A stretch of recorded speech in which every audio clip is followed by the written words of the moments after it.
Welcome to the Recovery and Company podcast, featuring addiction and recovery experts with the latest recovery news, treatment options, therapeutic techniques, causes of addiction, and stories of hope and healing from those in recovery.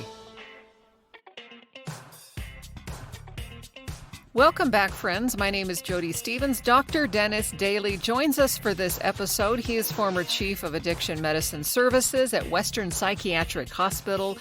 He is an expert on addiction and co-occurring disorders and how addiction impacts families. He's written like 400 publications. And for over 30 years, Dr. Dennis Daly has been an advocate for families impacted by addictions. And in this episode, we're going to talk about his experience growing up with addiction in the family, adverse childhood experiences, resiliency, lack of family services and addiction treatment, and the impact of addiction on children. Recovery and Company is a production of the Life Change Center with 3 locations in northern Nevada, providing treatment for heroin and prescription medication abuse, including fentanyl. Please help us spread the message by sharing this podcast on social media or with anybody you know who could benefit.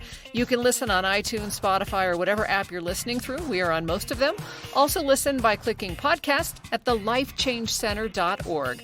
Dr. Dennis, thanks for being here today. It's pretty much safe to say that you have been impacted by addiction in the family since you were born. I grew up in a family with addiction. It's multiple generations in my family. My grandfather's generation, my father's generation, several of his siblings, and 4 out of 6 kids in my family, 4 out of 6 siblings had a substance use problem. And we've also had a lot of psychiatric illness as well.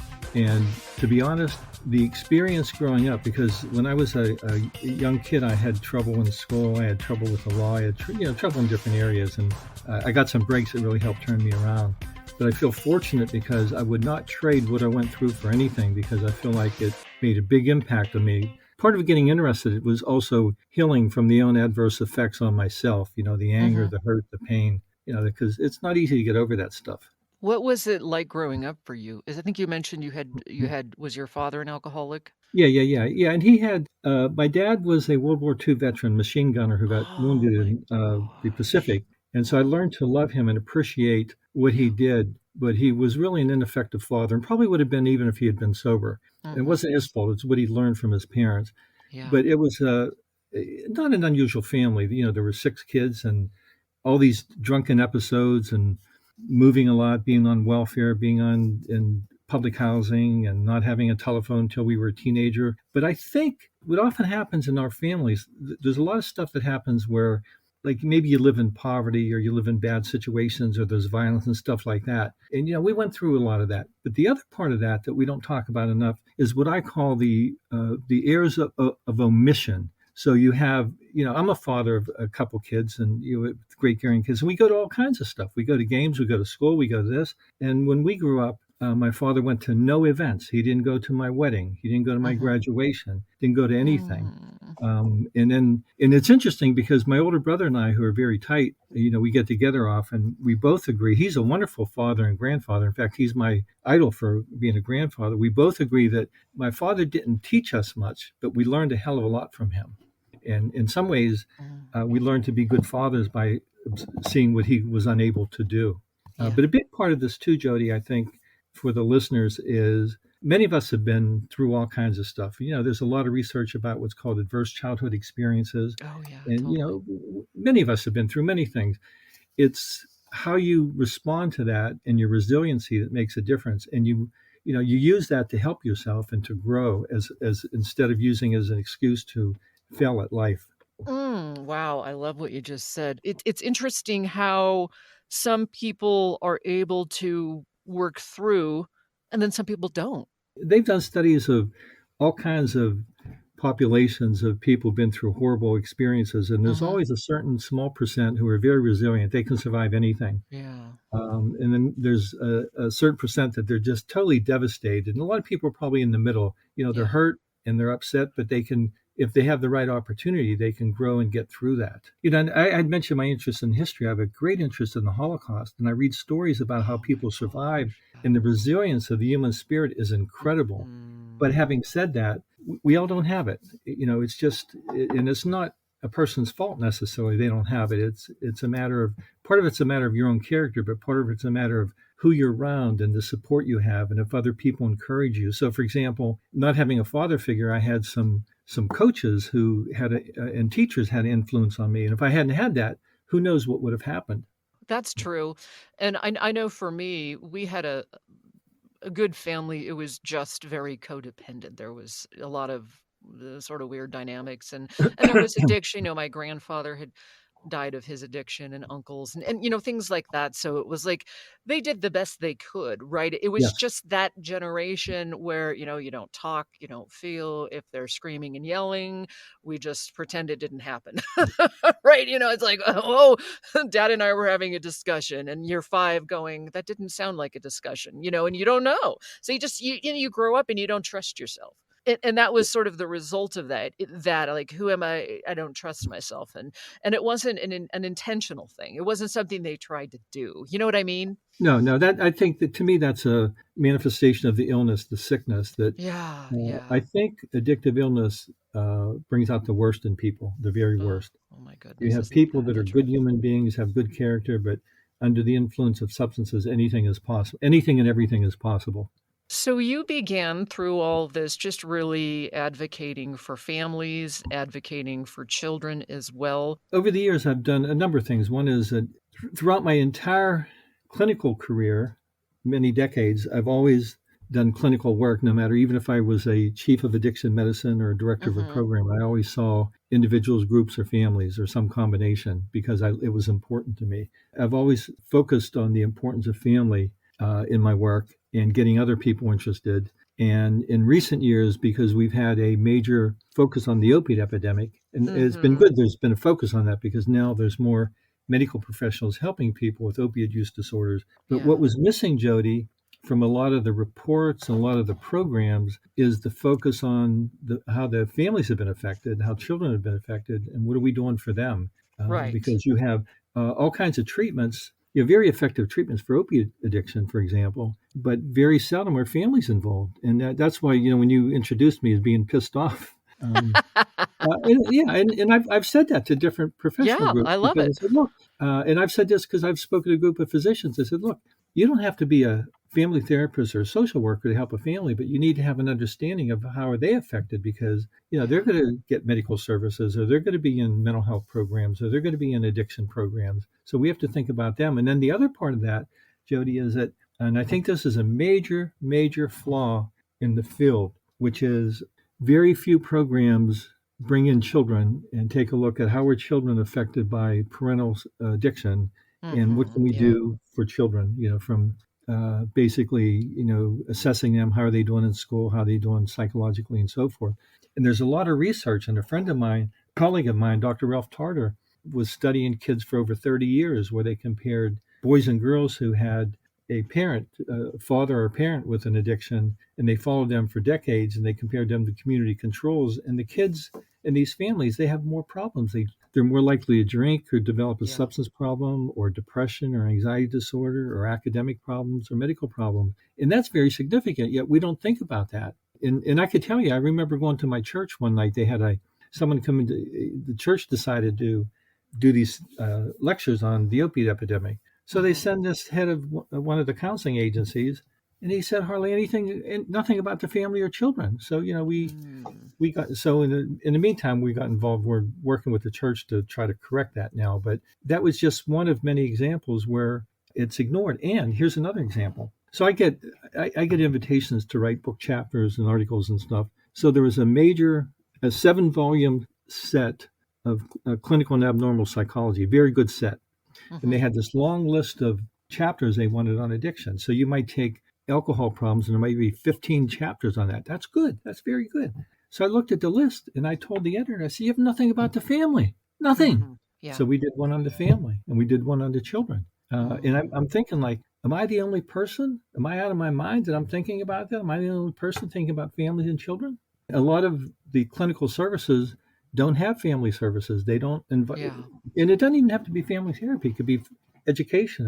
But yeah, that's been lost over the years. You don't see much literature on that. You don't. In fact, I hadn't thought about this in a long time. When we had a research center too. I was involved in for about 12 years, and one year we looked at all the titles of the National Institute of Alcohol Abuse and Alcoholism, and National Institute of Drug Abuse, all the titles of their grants to see Mm-hmm.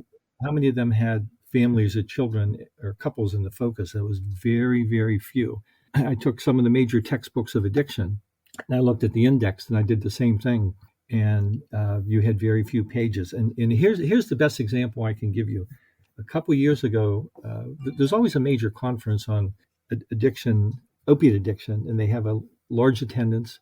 And President Obama showed up one year. So a Mm-hmm. friend of mine, and she's a mother in recovery, and she's written with me, and she's done, advocated for families. So we submitted a proposal for the next year to do a program on the family and addiction, using our survey and using our experiences in the literature and so forth. And we got rejected, which is all right. Then I looked at all the abstracts of all the programs. You could go get a 2-hour presentation on fentanyl, but you couldn't get a damn thing on the family. Now Mm. there's something wrong with this, Jody. There's Yeah. something wrong with this. And it comes because I think people can't think in terms of systems. They think in terms of drugs. They think in Yeah. terms of the individual. In fact, sometimes there's too much focus on the drug rather than the person or the process of addiction. You had mentioned all your family members with addiction.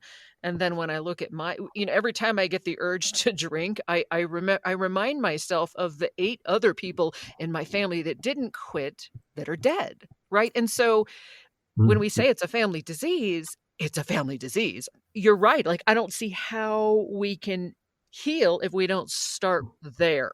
Yeah, and that's a good point. You had mentioned treatment, but the other part of that is you have a lot of mutual aid programs for families. The traditional ones are like Al-Anon and Hmm. Nar-Anon, but you also have ones that are unique to different areas. So in our area, we have what's called the Bridge to Hope, Uh-huh.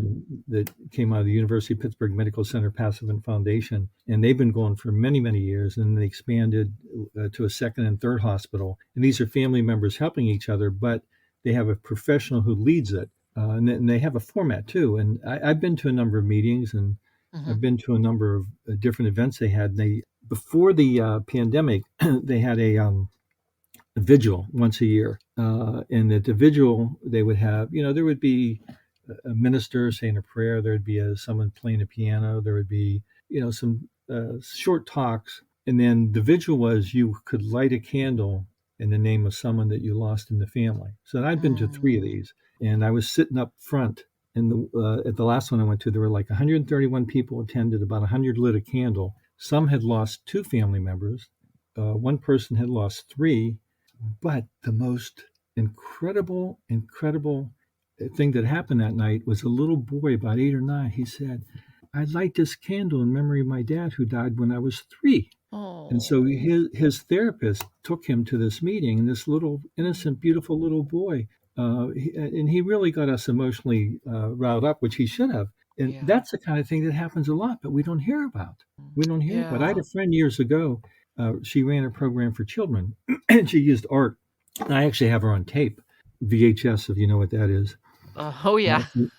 Hey, when I did radio, Dennis, I actually spliced on reel to reel. well, I remember the reel to reel. In fact, when we went to VHS, I thought we were in heaven. I thought this is amazing. I know. Oh my I God. know. My dad had the big 8, and then the 8 tracks and all the old school Gordon Lightfoot and, all that stuff. But that's a whole nother issue. But Yeah. yes, It's- I do remember VHS and going to the family video store and getting videos and things like that. So, So we um did this. We did this program that I still have a copy of it, and I have her talking about and showing the drawings of the little kids. And there's a little mhm. girl. I can't remember exactly what the drawing looked like. They're all kind of sad, Yeah. but she said something to the effect that mom hit me, she punched me, she slapped me, but the very worst thing she did is she died. And Oh my we have 800,000 people die from addiction, tobacco, drugs, alcohol every year. We have hundreds of thousands who get incarcerated. We have all this loss that these kids experience. You have chaos when they're living together, but you also have Yeah. chaos when you lose them because parents go to prison, parents go to jail, parents die, parents get disabled, all this stuff. Mm-hmm. What is the impact of addiction on family and kids? So when you look at the family, so you have more separations, Yeah. more divorces, greater rates of violence, greater rates of kids being taken away by child welfare or another family member. With the opiate epidemic, the foster care system has been overwhelmed because a lot of the families can't take care of these children. And you have just the psychological, how it feels to be in this family where it's unpredictable or chaotic, or in some cases, if you have stuff like violence, that makes it even worse. So you have this environment that's not the healthiest for children to grow up in. And you can have you could have the non-addicted parent be a wonderful mother or father, but they're still going to be affected by this as well. So what happens is often families, the whole family function centers around the addicted person. Yeah. And if they're not drinking or something, then maybe the family feels good. If they're drinking, then here we go again. The financial impact is pretty significant. You have much higher rates of poverty. And when the person with the substance use disorder is a woman, it's even higher still. Yeah. So you could say, in a sense, that any area of the family system can be harmed, how people relate, how they communicate. And here's something interesting. I just thought about this. And we don't think about this. You don't hear much about this when you hear talks or you even read the literature. My mother's side of the family, as far as I know, we can't find any examples of addiction. That doesn't mean they don't exist. So, but it's a family that's very close. And for whatever reason, I reconnected with one of my cousins after 55 years. And, we got together, we went to a hockey game, we've talked by phone, we went to the funeral of the parents and stuff. And it dawned on me that we had all these cousins, and that whole thing was fractured because when you have someone who is drunk and high and upsetting the family, relatives don't like to visit. So they would visit my mother maybe once a year around the holidays just to pay their respects, but they didn't want to stay, and you can't blame them. You have these other relationships, aunts and uncles and cousins, and it could be grandparents that you're missing out on. So I think any area of the family can be hurt. Then individually, and this is true of children as well as adults, you're going to find with kids, as I said before, they're more vulnerable to substance use because of the biological vulnerability. The researchers tell us about 40 or 50% of addiction relates to the genetic predisposition. The other part is what you learn and the influence of the community and friends and so forth. So kids are more likely to have a substance problem, academic problem, mental health problem, and medical problem. So these aren't kids that always stand out. These can be kids that are, you can have kids doing well in school, but they're just very sad on the inside. Everything that you just said, Dennis, is why it is so vitally important to have family programs and to treat entire families whenever we can, because addiction impacts the entire family, which is why we have our Strengthening Families program at the Life Change Center. Thank you for joining us, Dennis. Next time, Dennis is going to share some ways that we can help family members struggling with addiction. And thank you, friends, for listening. Again, share this show on social media. Please hit the share button. You can do that on any of the apps you're listening through: iTunes, Spotify, TuneIn, Amazon, Audible, or by clicking podcast at thelifechangecenter.org. And of course, we always need support. When you hit the donate button at thelifechangecenter.org, you are being part of the solution, helping people and families recover. We will talk to you next time.